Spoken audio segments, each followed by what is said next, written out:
Eu sou Mário Persona e essas são as respostas que eu dei aos que me perguntaram sobre a Bíblia.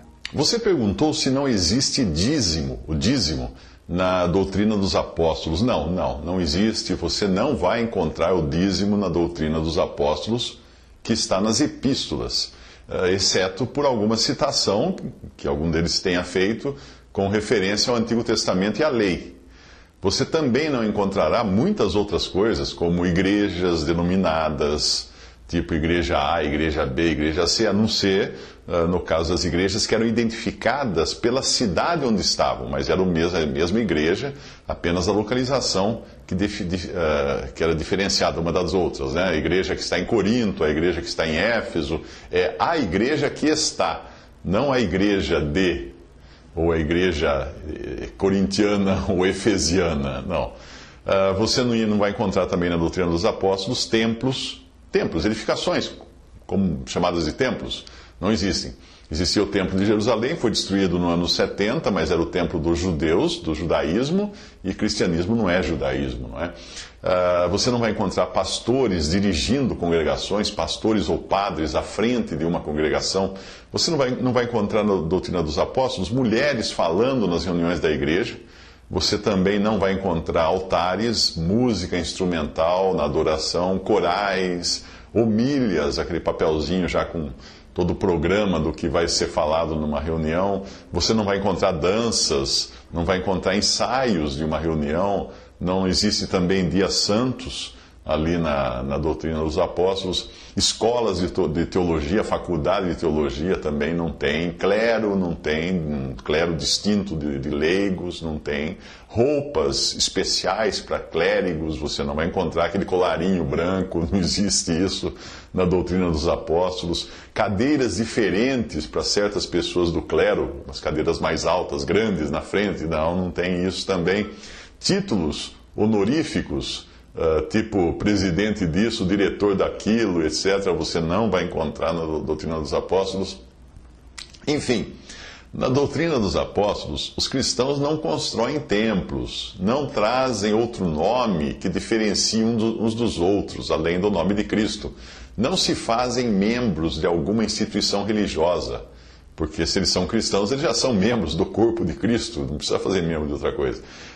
Não assinam carteirinha, não assinam contrato, não tem carteirinha, não tem um contrato, não fazem nenhum juramento pela denominação, pela organização, ou por um líder da organização, não fazem nenhum compromisso com algum sistema religioso, nada disso. Na doutrina dos apóstolos, os cristãos são exortados a reconhecer que existe um só corpo, que é o corpo de Cristo,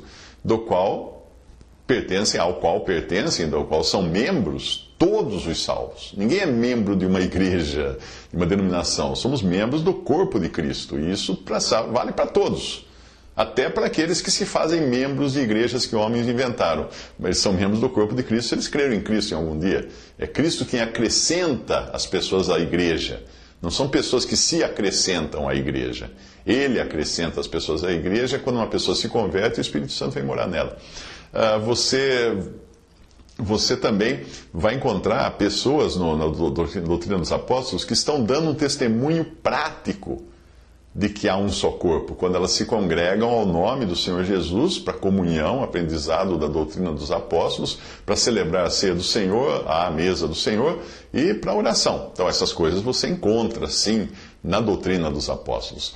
Individualmente, e não como igreja, essas pessoas, esses cristãos ali na doutrina dos apóstolos, nas epístolas, em Atos, eles individualmente saem para pregar o evangelho, mas não são capacitados para isso por alguma escola de teologia e nem enviados por alguma junta de missões ou por alguma liderança, mas eles são enviados pelo Espírito Santo. Eles são enviados pelo Espírito Santo. Deus coloca no coração deles e saem para pregar o evangelho. Vão onde estão os perdidos. Eles nunca saem na obra do Senhor pedindo dinheiro para os irmãos. Jamais. Você não encontra isso na doutrina dos apóstolos. Não vão pedir dinheiro para ninguém para fazer a obra, porque a obra é do Senhor. Quem vai prover é o Senhor. E se o Senhor não estiver dando o suficiente para aquela pessoa sair na obra, então não é para ela sair na obra. Porque ela não deve pedir a não ser a Deus, ao Senhor Jesus, ao Senhor da seara. Ele é o dono da seara. Quem pode sustentar alguém na seara? Ele, não alguma coisa. Não um patrocínio de alguém, não é? Se não for dele, a obra não vai prover, né? E muito menos, um cristão jamais deveria pedir dinheiro a incrédulos para fazer a obra do Senhor. Cristãos também, na doutrina dos apóstolos, os cristãos não promovem partidos políticos e nem apoiam candidatos políticos. Você já viu isso, encontrou isso em algum lugar do Novo Testamento, em Atos e nas cartas? De jeito nenhum, pelo contrário. Eles caminhavam, os cristãos, fora de toda, à margem de todo o sistema político. Porque o cristão não tem nada a ver com esse mundo. O cristão é um cidadão celestial que está momentaneamente vivendo na Terra, que é um planeta que não lhe pertence. O cristão não tem nada a ver com a Terra, porque não é aqui a cidade dele. E nem se ilude, né? Nem deve se iludir em transformar este mundo num mundo melhor. Porque o cristão sabe qual é o destino desse mundo. Ele sabe que o príncipe desse mundo é Satanás. Ele sabe que esse mundo está destinado ao fogo. Ele sabe que aqui ele tem que andar para Cristo, claro, amando as pessoas, ajudando as pessoas, intercedendo pelas pessoas, orando por seus irmãos em necessidades, em dificuldades, e orando pelos incrédulos, não para que eles tenham uma vida boa, mas para que se convertam, não é? Mas antes que você fique animado com a ideia de não existir exigência do dízimo na doutrina dos apóstolos, que foi essa a questão inicial disso que eu estou falando, saiba que a beneficência é, sim, estimulada na doutrina dos apóstolos. Porém, não no sentido de se sustentar um pregador rico, um pastor que viaja de avião a jato particular, não. É no sentido de socorrer os mais pobres, os enfermos, prover para aqueles que se dedicam ao trabalho no Evangelho. Aí sim, não aquele que está na obra, realmente, sinceramente na obra do Evangelho, não para ficar milionário. No princípio da igreja, os primeiros cristãos até chegaram a ter tudo em comum. Mas isso, com o tempo e a ruína que se instalou no testemunho cristão, mostrou-se impraticável. Porque logo, lá em Atos mesmo, Atos, é sempre bom entender, Atos não é um livro doutrinário, Atos é um livro de atos. Qual era o comportamento dos apóstolos e dos discípulos nos primeiros dias da igreja. Então, ali a coisa varia.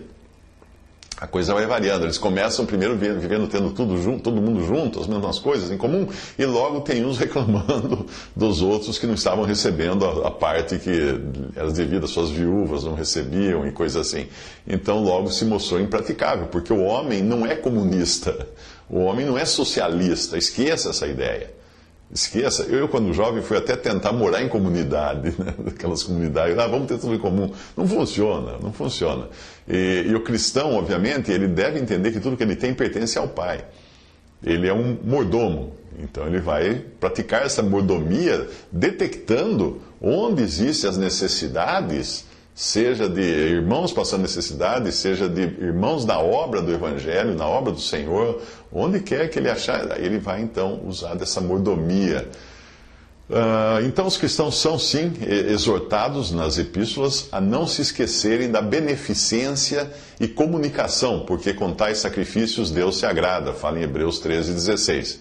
Também são aconselhados ali a não para praticar caridade para receber salvação. Existem algumas religiões que a caridade é para você eliminar o seu karma, você ser salvo, mas isso aí é uma barganha, né? E aliás não é nem caridade, porque se você faz uma caridade para ser salvo, você não está nem aí com a necessidade e com a dificuldade do outro, você está defendendo o seu, não é verdade? Um crente em Cristo, ele não faz caridade para receber a salvação, porque a salvação ele já tem. Ele recebeu por graça, pela fé em Cristo.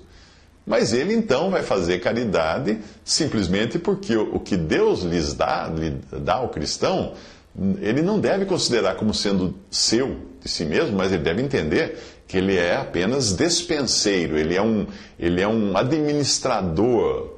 O despenseiro é o responsável pela despensa, aquele lugar que a gente guarda os alimentos. O despenseiro é aquele que vai tirar da despensa as coisas que vão usar para cada dia. Ele é muito cuidadoso na maneira como ele despensa ou usa as coisas da despensa. Então esse é o cristão. O cristão, ele vai distribuir o que Deus lhe dá com sabedoria e também para suprir as necessidades da obra e do povo de Deus. Esse é o objetivo dele. Assim como o Senhor Jesus foi liberal ao extremo, dando a sua própria vida por nós, o Espírito Santo, através dos apóstolos, exorta os cristãos a fazerem isso. Diz assim: portanto, tive por coisa necessária, Paulo escrevendo, exortar esses irmãos para que primeiro fossem ter convosco e preparassem de antemão a vossa bênção, ou seja, a vossa beneficência, já antes anunciada, para que esteja pronta como bênção, como beneficência, e não como avareza. E digo isto, que o que semeia pouco, pouco também ceifará, e o que semeia em abundância ceifará. 2 Coríntios 9, de 5 a 6. Ou seja, Deus percebe aquele que está ganhando para guardar ou para ficar rico, e percebe aquele que realmente ganha para prover para a obra de Deus, para os irmãos necessitados, para as coisas de Deus. E ele vai fazer prosperar se ele percebe que tem um que está fazendo isso.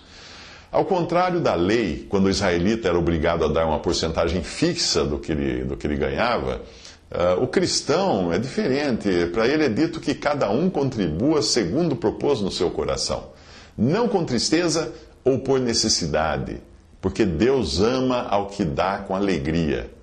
E Deus é poderoso para fazer abundar em vós toda a graça, a fim de que, tendo sempre em tudo toda a suficiência, abundeis com toda a boa obra.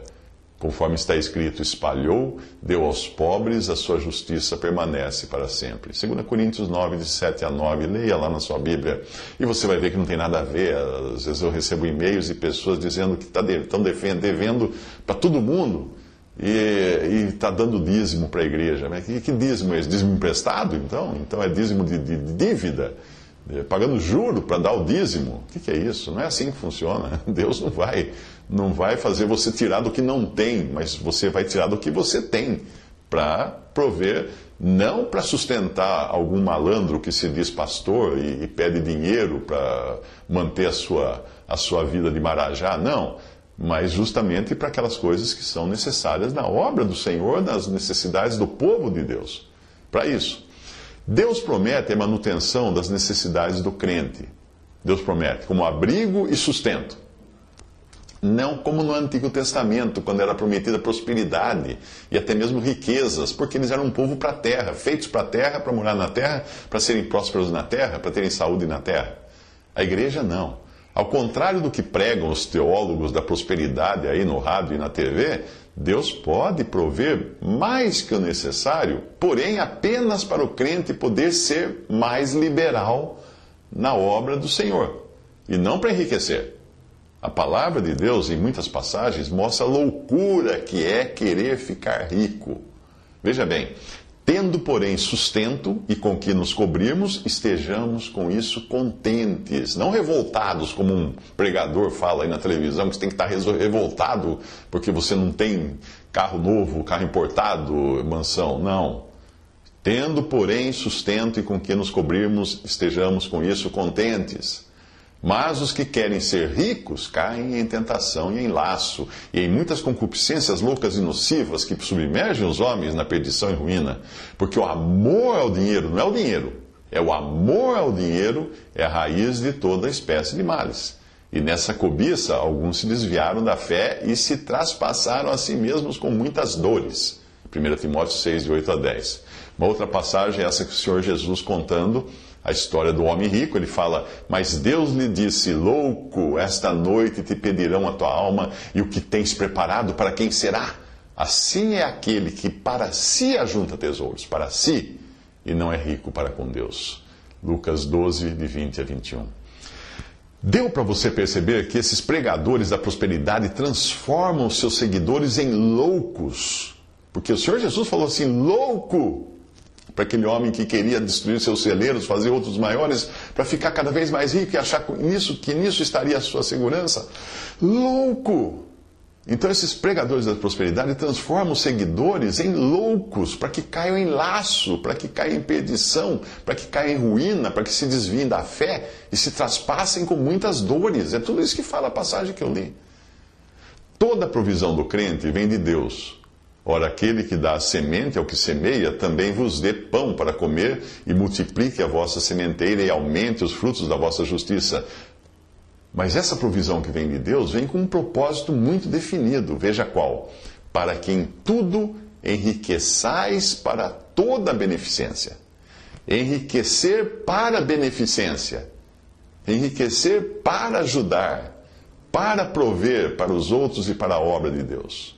Para que em tudo enriqueçais para toda a beneficência, a qual faz que por nós se deem graças a Deus.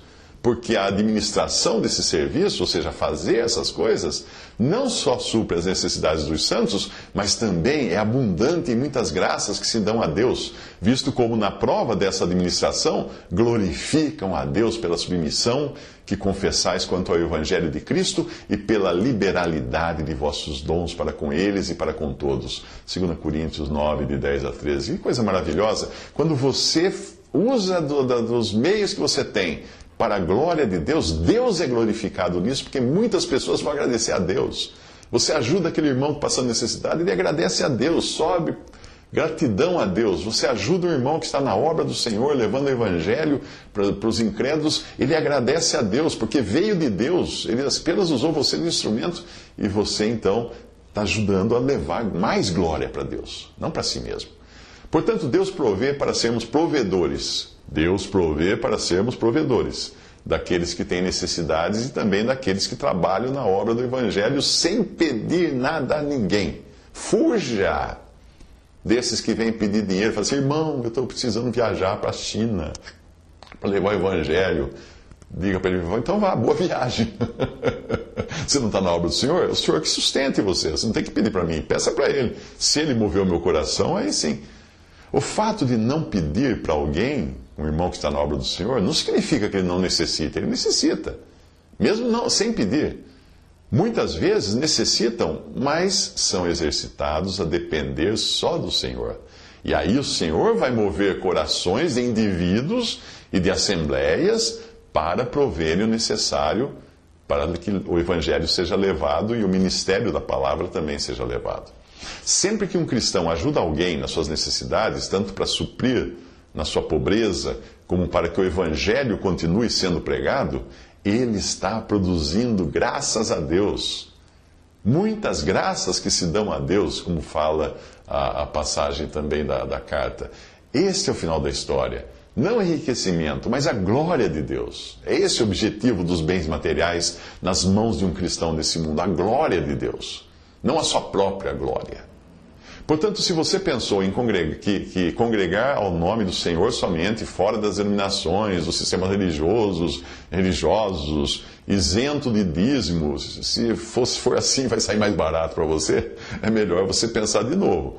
A motivação do crente nas coisas de Deus nunca deve ser material, nem no sentido de dar, nem no sentido de receber.